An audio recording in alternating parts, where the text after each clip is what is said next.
안녕하세요. 산부인과 전문의 오상윤입니다. 오늘 시간에는 성병성 질염 두 번째 시간 매독에 대해서 설명을 해보려고 하는데요. 사실 매독은 질염은 아니죠. 매독균에 의한 전신성 질환이라고 보시면 됩니다. 전신에 있는 모든 장기에 침범해서 병을 일으킬 수 있는데, 그러면 왜 성병성 질염에서 제가 설명을 하느냐면 어쨌든 주로 성생활을 통해서 전염이 되는 성병이기 때문에 성병성 질염, 특히 또 외형부의 염증으로부터 이 병이 시작되는 경우가 대부분이기 때문에 제가 여기서 설명해 보려고 합니다.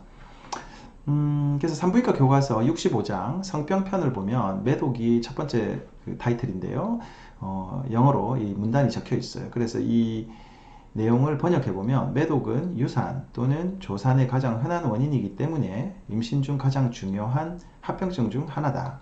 매독은 임신 후기 태아 사망의 가장 흔한 원인인데 원인균은 엄마나 아빠로부터 온다. 이게 1903년 윌리엄스라는 산부인과 의사가 이렇게 회고록처럼 일기처럼 써놓은 거예요. 그걸 이제 기념하기 위해서. 근데 그 윌리엄스가 이제 우리 산부인과 교과서 이름 윌리엄스, 이 윌리엄스 박사님이 산부인과 발전에 굉장히 지대한 공헌을 하신 분이거든요. 그래서 그 분을 기념하기 위해서 또 윌리엄스라는 책을 이렇게 매 시기마다 업그레이드하고 편찬하고 하는데, 그 윌리엄스라는 박사님이 1903년에 즉 20세기 초반에 매독균과 싸우면서, 즉 산모와 태아의 건강을 지키기 위해서 이렇게 고전분투했던 그런 일면을 볼 수가 있는 거죠.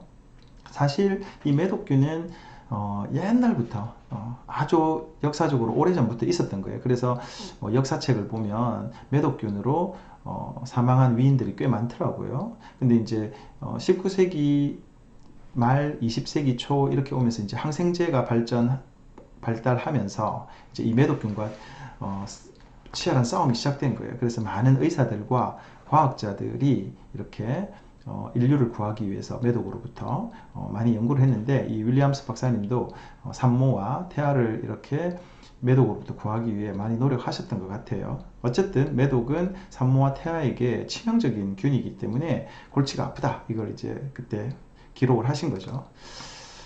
웬 만화책?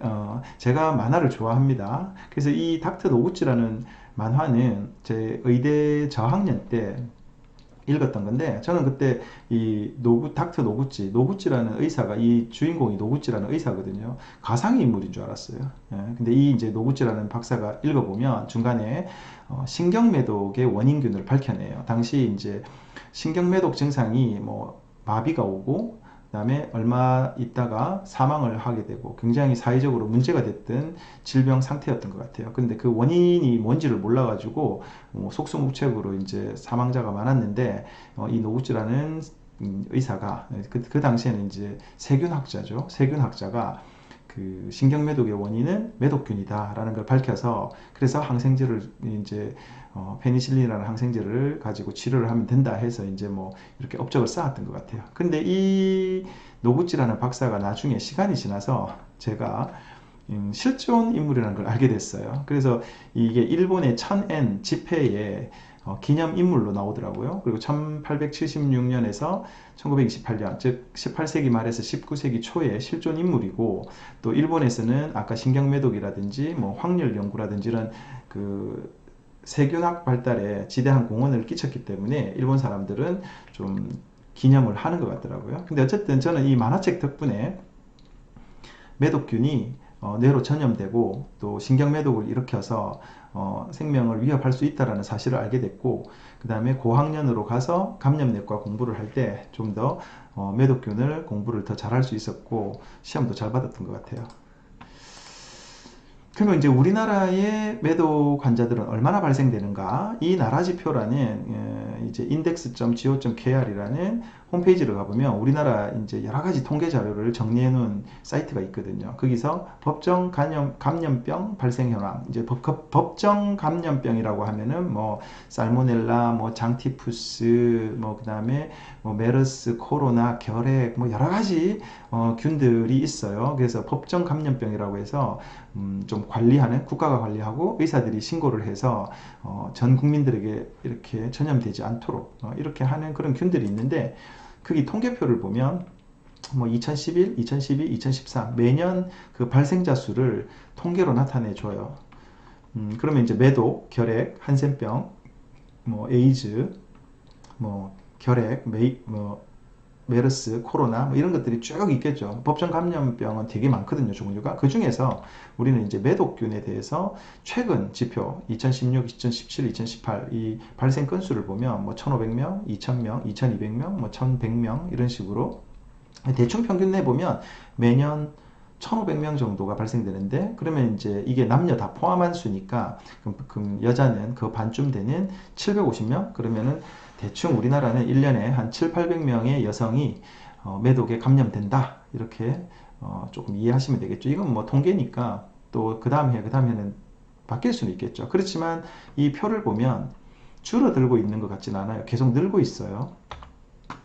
그리고 이제 이거는 이제 그 어떤 의료신문, 의학계 신문인데, 이게 2021년 4월 14일 날 발표된 신문인데, 제목이 모체에서 감염된 선천성 매독 현황. 이제 강남 세브란스 소아과 교수 팀이 뭐 연구하고 발표한 걸 기사로 실은 거겠죠. 그래서 여기 보면 선천성 매독 현황. 그러니까 엄마가 매독 환자였는데 임신을 했는데 뱃속 아기가 뱃속에서부터 매독에 감염돼서 걸려 나오는 걸 선천성 매독이라고 하는데, 그 현황을 살펴보면 2013에서 2018년까지, 그러니까 5년이죠. 5년 동안 국민건강보험공단 자료의 등재를 살펴보니까 한 550명 정도 선천성 매독에 진단되었더라. 그러면 매년 110명 정도의 아기가 태어날 때 매독에 감염돼서 태어난다는 얘기잖아요. 이게 감소 추세 없이 꾸준히 발생되더라. 그래서 대책이 필요하다. 만약에 이제 아기가 뱃속에서 감염되면 태어나서는 황달, 청각장애, 신장질환, 정신지체, 뭐 태내 성장지연, 그러니까 저체중하겠죠. 그 다음에 미숙아, 이런 좀 아기에게 치명적인 그런 합병증들이 나타나더라. 그래서 좀 더 치료를 열심히 하고 진단을 열심히 해야 되겠다. 뭐 이런 취지로 이 기사를 쓴 것 같아요. 그럼 원인과 전파. 원인은 매독균이죠. 뭐 영어로 하면 트레포네마 팔리둠, 그 다음에 한글로 하면 매독균. 피부나 점막을 통해 매독균이 감염되어 발생. 주로 성관계로 전염된다. 이게 성병이죠.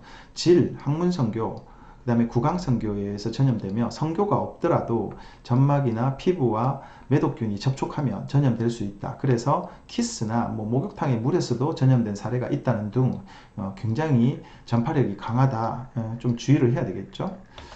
산모 증상을 살펴보면 시기별로 증상이 좀 다른데, 그래서 그 시기별로 그 시기를 나눠보면 1기 매독, 2기 매독, 잠복 매독, 3기 매독. 그래서 1기 매독은 균이 침투되는 부위에 병변이 발생되는 증상을 일으킨다. 즉, 뭐 주로 성생활로 이렇게 전염되는 거니까 성기 쪽에 증상이 나타나겠죠. 그 다음에 2기 매독은 그 병변으로부터 균이 전신으로 퍼진다. 그때 나타나는 증상들이 이제 2기 매독이에요. 그래서 주로 피부 병변이 흔하다.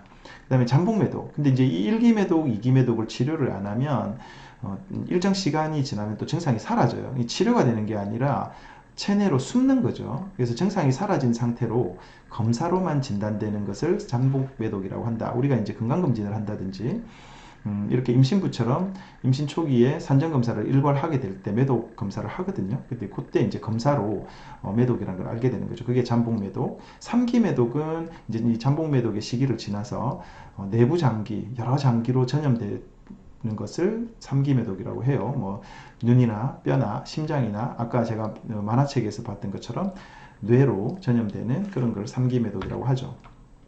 그럼 1기 매독의 증상을 살펴보면 주로 이제 성생활을 통해서 전염되기 때문에 이렇게 이제 성기 쪽에 이렇게 궤양식으로 나타나는 거예요. 이 궤양은 보이기는 아파 보이지만 그렇게 뭐 아프지 않고 좀 딱딱하게 만져지는 그런 궤양이 생기면 이제 매독을 의심하게 되죠. 물론 뭐 이렇게 하나만 생기느냐 여러 개는 안 생기느냐 뭐 드물게 면역 질환이 있다든지 뭐 에이즈 질환이 있다든지 이러면 여러 개 생긴다고 하지만 뭐 그건 흔한 일은 아니니까 대부분은 이렇게 단일 궤양이 많아요. 근데 이 궤양은 치료하지 않아도 한두 달 지나면 저절로 사라진다.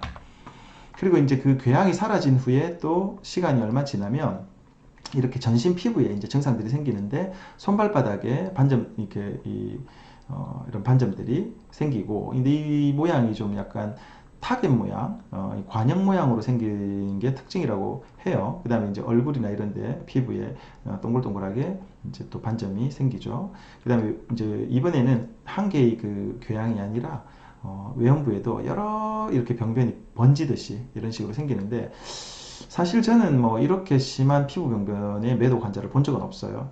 그리고 이렇게 피부에 손발에 얼굴에 이렇게 이제 구진이나 반점이 생기면 사실 피부과로 가겠죠. 그래서 피부과 선생님들은 이런 병변들을 좀 볼 수 있을지 모르겠지만 그리고 이렇게 외형부에 이렇게 좀 심각하게 막 궤양이 생긴 매독 환자 저는 본 적은 없어요. 이렇게 심하게 된 적은 없고 앞에 이제 그림처럼 일기매독처럼 한 개의 궤양이 있어서 진단을 해봤을 때 매독이 있는 경우는 몇 케이스는 본 적이 있어요.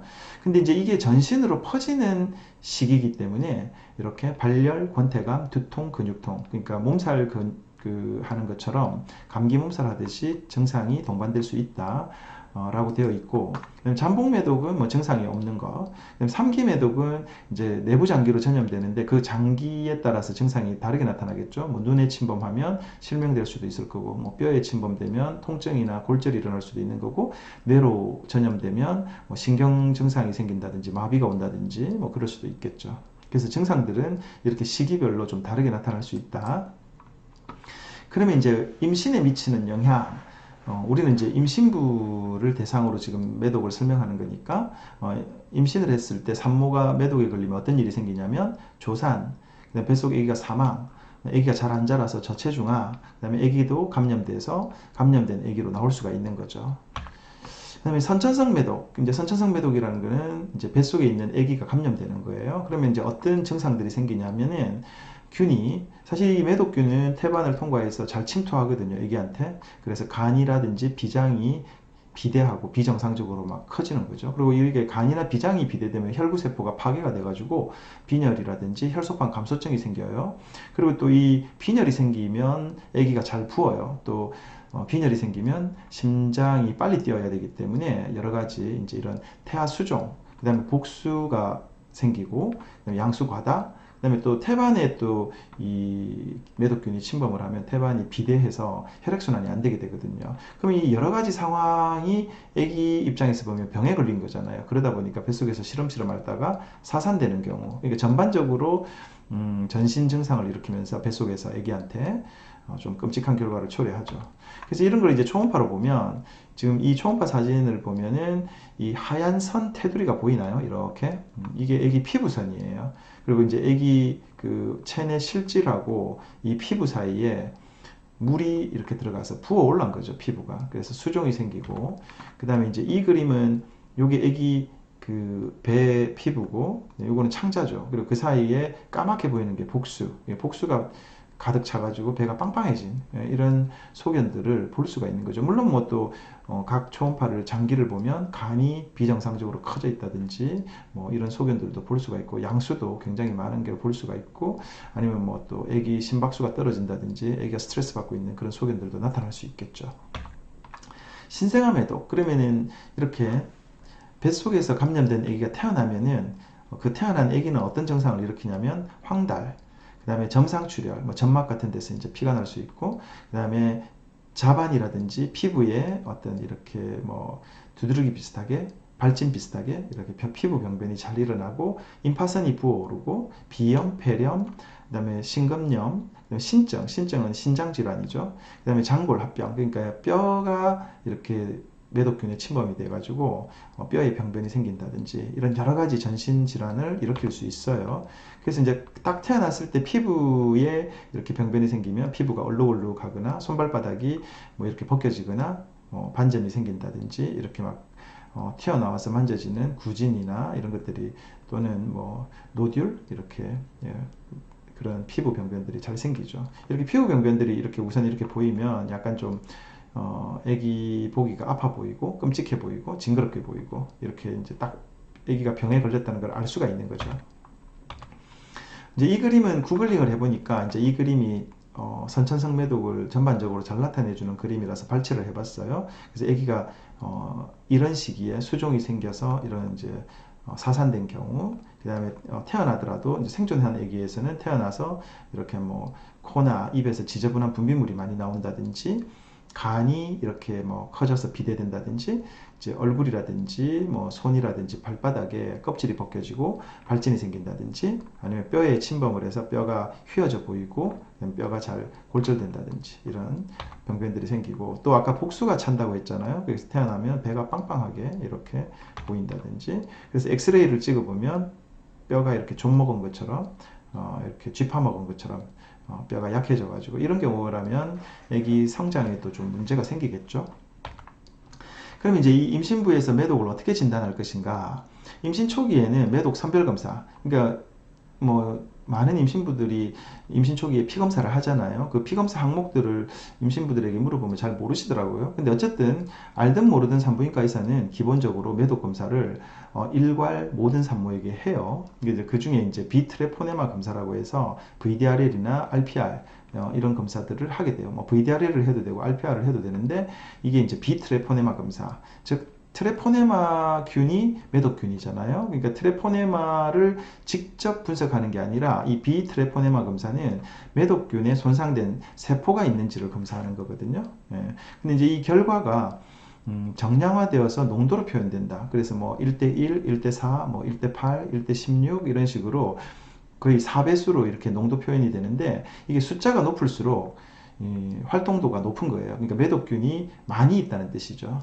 그래서 1대16은 16배 희석했는데 검출이 되는 경우고, 1대30이라는 것은 32배나 희석했는데도 균이 검출된다는 뜻이거든요. 그러면은 균이 많고 농도가 진할수록 아무리 희석을 해도 또 계속 균은 검출이 되겠죠. 그래서 1대32가 훨씬 활동도가 높은 거예요. 근데 이제 이 경우에 이제 진단을 하게 되면 치료를 하겠죠. 뒤에서 설명할 이제 벤자딘 페니실린이라는 주사를 놔서 치료를 하는데, 치료하고 나서 한 6개월쯤 지나서 재검사를 하면 처음 이렇게 진단될 때보다 이 농도가 4배 정도 감소되어 있다. 근데 이제 이런 치료가 실패하거나 재감염될 경우에는 이런 농도 감소가 일어나지 않는다. 근데 이제 이 그 비트레포네마 검사, 즉 선별 검사는 위양성, 위험성이 꽤 흔해요. 이게 이제 그 매독균을 직접 검사하는 게 아니라 손상된 세포의 어떤 그 단백질을 검사하는 개념이기 때문에, 그래서 그런 그 세포막에 어떤 손상이 일어나는 상황들이 있으면 이렇게 이 검사가 가짜로 양성, 그러니까 감염이 아닌데 감염처럼 양성하고 나오는 거예요. 또 음성도 좀 흔할 수 있어요.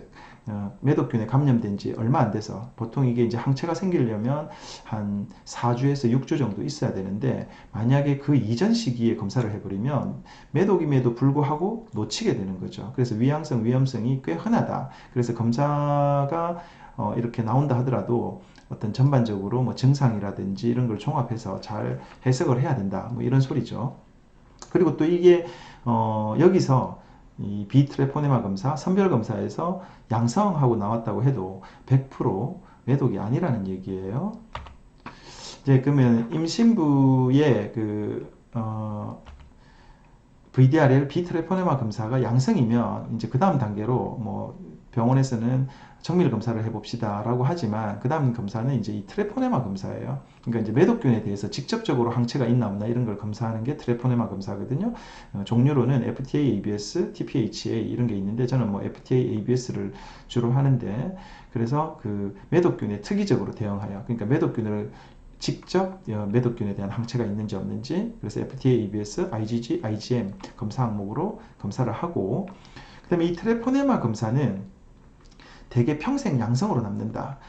그래서 한 번 걸리면 이 검사는 IgG가 계속 양성으로 나오는 거예요. 그래서 이 검사가 FTA, ABS, IgG가 양성이면 아, 이분이 예전에 매독에 걸려서 치료를 했구나, 아니면 매독에 걸렸었구나 라는 걸 알 수가 있는 거죠. 그리고 이제 IgM이 양성이면 아, 현재 감염이구나 하고 판단을 하고 치료를 하게 되겠죠. 그렇지만 이런 각 혈청 검사들, 즉 그 매독을 진단하는 1번 비트레포네마 검사, 2번 트레포네마 검사, 이런 것들은 위양성, 위험성이 꽤 있으므로 이걸 해석하고 적용하는 데 좀 주의가 필요하다, 뭐 이런 걸 좀 알고 계시면 좋겠고, 치료는 벤자닌 페니실린 G 240만 단위를 근육 주사한다. 뭐 여기 테이블에 뭐 초기 매독, 뭐 후기 매독, 뭐 이런 게 나와 있지만, 사실은 증상이 없으면 임신부들은, 또 증상은 사라진다고 했잖아요. 그리고 잠복 매독 같은 경우는 증상이 없기 때문에 우연히 알게 되는 매독이 많거든요. 그러면은 도대체 이 매독이 1년 전 성생활로 걸렸는지 2년 전 성생활로 걸렸는지 이런 거 잘 모르잖아요. 그래서 그냥 우리나라에서는 이렇게 매독이 확진되면 이 주사를 일주일마다 한 번씩 해서 3회, 그러니까 3주 동안 일주일마다 3번 엉덩이 주사를 맞아요. 근데 이 주사가 굉장히 아파요. 저도 예전에 그 한번 매독 환자 그 수술을 할 때 이렇게 바늘에 찔려가지고 매독에 전염될 걸 예방하기 위해서 이제 주사를 맞았는데, 예방하는 경우에는 일주일에 한 번씩 해서 2번 주사를 맞거든요. 근데 이 약이 굉장히 끈적끈적하기 때문에 바늘을 가장 굵은 16게이지 바늘로 쓰는데 굉장히 아파요. 못에 찔리는 듯한 통증으로 맞아야 되는데 어쨌든 굉장히 아팠던 기억이 있네요. 그러면 이제 이 페니실린이라는 약이 산모에게 사용하는 경우 아기에게 안전한가? 이 드럭스닷컴이라는 곳에서 보면 이 약은 꼭 필요한 경우에만 임신 중에 사용해야 된다. 그리고 호주 임신부 카테고리로는 A를 줬네요. A는 굉장히 안전한 약이죠. 그러면 이제 미국은 요즘 이렇게 A, B, C, D 카테고리로 분류를 하지 않아요. 그러다 보니까 여기는 표시가 안 돼 있는데, 사실 예전에 한 2, 3년 전만 하더라도 이렇게 A, B, C, D로 판정을 했는데 당시에는 B 등급이었거든요. 그래서 기형에 대한 위험도는 임신 중에 사용하더라도 별로 기형 위험도는 없다, 이렇게 좀 안전한 약이다, 그러니까 임신 중에는 이 페니실린 G를 써도 좋다, 이런 뜻이죠. 근데 이 페니실린 부작용이라는 게 있어요. 그 첫 번째가 아나필락시스를 포함한 과민 반응, 페니실린 과민 반응이라는 게 있거든요. 그래서 뭐 두드러기가 난다든지 눈이 붓는다든지 목이 부어서 숨쉬기가 쌕쌕거린다든지 이런 과민 반응이 있는데, 그 중에서 제일 무서운 과민 반응은 아나필락시스죠. 아나필락시스는 이렇게 주사를 맞고 한 2, 30분 내로 갑자기 심장마비와 호흡곤란이 오면서 심하면 사망할 수 있는, 요즘 여러분들이 이제 코로나 백신을 전 국민적으로 다 맞고 있으니까 코로나 백신 맞으면 병원에서 한 2, 30분 대기하라고 하잖아요. 왜냐하면 코로나 백신을 맞고 이런 아나필락시스가 생겨서 갑자기 급사를 할 수 있기 때문에 관찰하려고. 근데 이 페니실린도 이런 것들을 일으킬 수 있으니까 주의를 해야 된다. 근데 불행하게도 임신 중에는 페니실린 치료를 대신할 방법이 딱히 없다.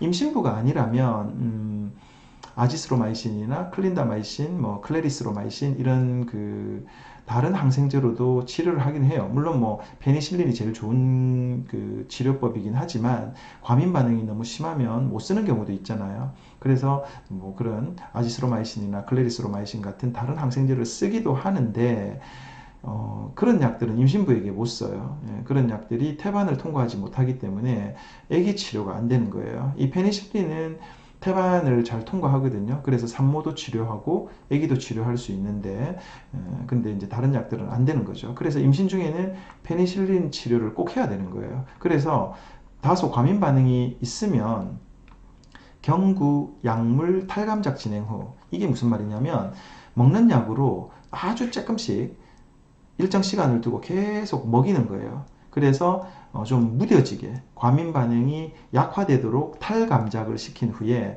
이제 어느 정도 훈련이 되면 그때 가서 이렇게 벤자딘 페니실린을 근육 주사로 이렇게 엉덩이 주사로 놨는 거예요. 그리고 이제 이 페니실린을 맞았을 때 뭐 야리시 헥사이머 반응이라고 해서 맞고 나서 얼마 있다가 뭐 자궁 수축, 그 다음에 산모가 열이 발생되고, 그 다음에 아기는 잘 안 놀게 되고, 그 그다음에 감시를 해보면 태아 심박동수가 감소되는, 뭔가 이게 아기가 힘들어하는, 아기 스트레스 받는 그런 반응들을 보이는 경우가 있거든요. 근데 이제 이런 경우에 그게 물론 뭐 꽤 심각해서 회복이 잘 안 되면 생존 주수에는 얼른 제왕절개를 해서 또 아기를 끄집어내겠지만, 하지만 대개는 관찰을 하면서 이제 뭐 엄마가 열이 나서 불편해하면 해열제를 주고, 아기가 스트레스 받으면 수액으로 처치하면서 산소 공급을 하고, 그래서 관찰을 해보면 24시간 이내에 사라진다. 근데 이제 그런 게 있으면 뭐 입원해서 엄마랑 산모를 좀 유심히 살펴보겠죠. 이런 것들이 이제 페니실린 부작용으로 설명되고 있어요. 결론, 모든 임신부를 대상으로 임신 초기에 매독에 대한 일괄 검사를 시행한다. 그리고 확진되면 산모와 태아의 전신 감염을 예방하기 위해 또는 치료하기 위해 무조건 페니실린, 벤자딘 페니실린 G로 치료한다. 이렇게 알고 계시면 돼요. 매독은 성병이에요.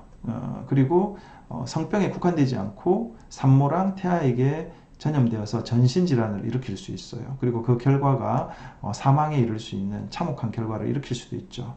그래서 진단이 되면 꼭 치료를 해야 되고, 또 외음부에 그런 궤양이 생기거나 피부 병변이 생겼을 때 망설이지 말고 산부인과 의사에게 보여서 정확한 진단이 될 수 있도록 산모들도 좀 명심해야 될 것 같아요. 오늘 강의는 여기서 마치겠습니다.